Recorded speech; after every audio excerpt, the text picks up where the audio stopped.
He never expected a knock on the door to change his life forever. When single dad Daniel opened it, all he saw was a shy, soft-spoken college girl with rain dripping from her hair, holding a suitcase far too expensive for someone who claimed she could only afford a small room. But something about her eyes, lonely, guarded, like she'd been running from a world that didn't understand her, made him say yes before he even knew why.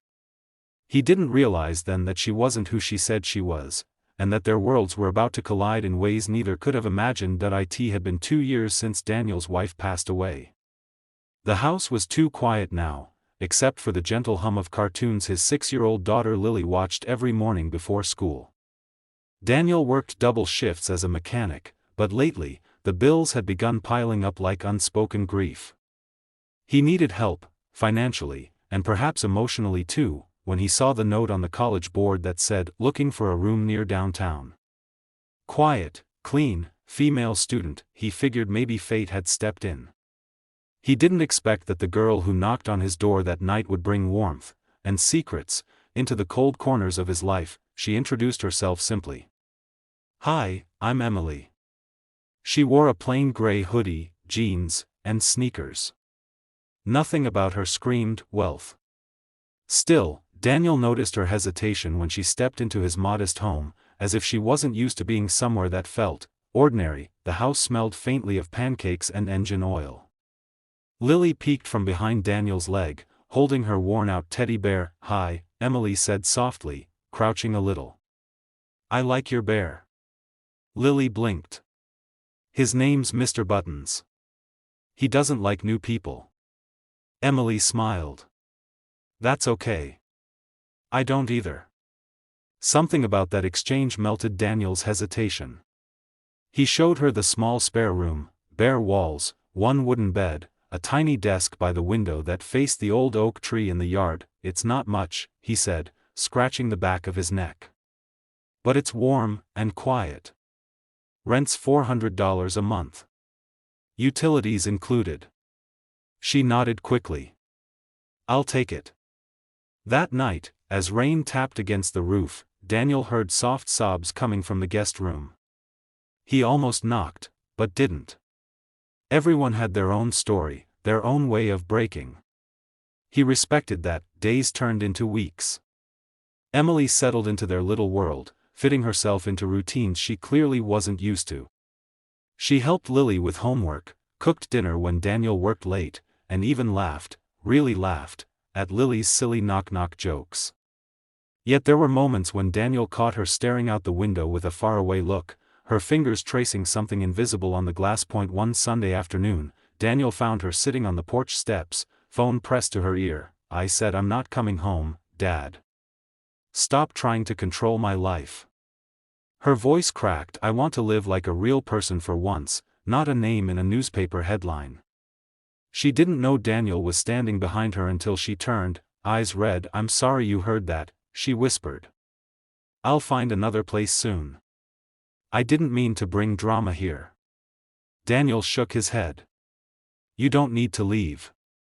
Everyone argues with their parents sometimes." She looked at him, really looked, and something in her softened. "You're different," she said quietly. "Most people would have asked questions." He smiled faintly. "And you'd probably lie. So what's the point?" That night, Emily helped Lily bake cookies for Daniel, and they burned half the batch. The kitchen filled with laughter, and for the first time in years, the house felt alive again. But secrets have a way of finding daylight. One morning, Daniel was fixing his truck when a sleek black car pulled up outside. A man in a suit stepped out, carrying an envelope. "Excuse me," he said. "Are you Daniel Cole?" Daniel nodded. "I'm here on behalf of Mr. Jonathan Rivers. He's looking for his daughter, Emily." The world seemed to freeze. Emily Rivers. The name echoed like a shockwave. The billionaire tech tycoon. The same man Daniel had just seen on the news last week, talking about his missing daughter. Daniel looked toward the house. Through the window, he saw Emily helping Lily tie her shoelaces. She looked so normal, so kind, so human that he turned back to the man. "You've got the wrong address," he said firmly. The man studied him for a moment, then left a card. "Tell her her father's worried. She can't hide forever." That night, Emily confessed everything. "My dad owns Rivers Technologies. I ran away because I felt trapped. Every part of my life was scheduled, controlled, performed. I just wanted to know what it feels like to earn something." Tears welled in her eyes. "You and Lily, you made me feel real again." Daniel sighed, emotion tightening his chest. "Emily, we don't care who your dad is. Your family here.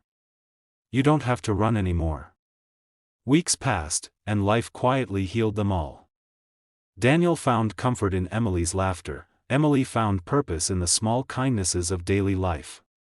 But one evening, Daniel got hurt on the job. A falling tool crushed his hand. Unable to work, bills stacked higher. He tried to hide it, but Emily saw everything: the pain, the pride, the quiet suffering. The next day, she disappeared. Daniel thought she'd gone back to her world. It broke Lily's heart, and his own. Then, 2 weeks later, a letter arrived in their mailbox with no return address. Inside was a check that could pay off his debts and rebuild his shop. Attached was a note in Emily's handwriting: "This isn't charity. It's repayment for teaching me what love without condition feels like. I'll visit soon. Tell Lily Mr. Buttons has a new friend named Hope." Months later, the doorbell rang again. Emily stood there, dressed simply, smiling through tears. "I didn't just come to visit," she said softly. "I came home." Daniel's voice broke. "You don't owe us anything, Emily." "I know," she whispered. "That's why I'm staying." Lily ran into her arms, laughing. "I knew you'd come back." As the three of them stood there in the warm glow of the evening sun, Daniel realized something profound: family isn't always bound by blood or name. Sometimes, it's found in the quiet kindness of strangers who turn into everything you never knew you needed. And as the camera fades, Emily's final voiceover echoes softly: "I had all the money in the world, but I didn't know love until I rented a small room from a single dad and his little girl."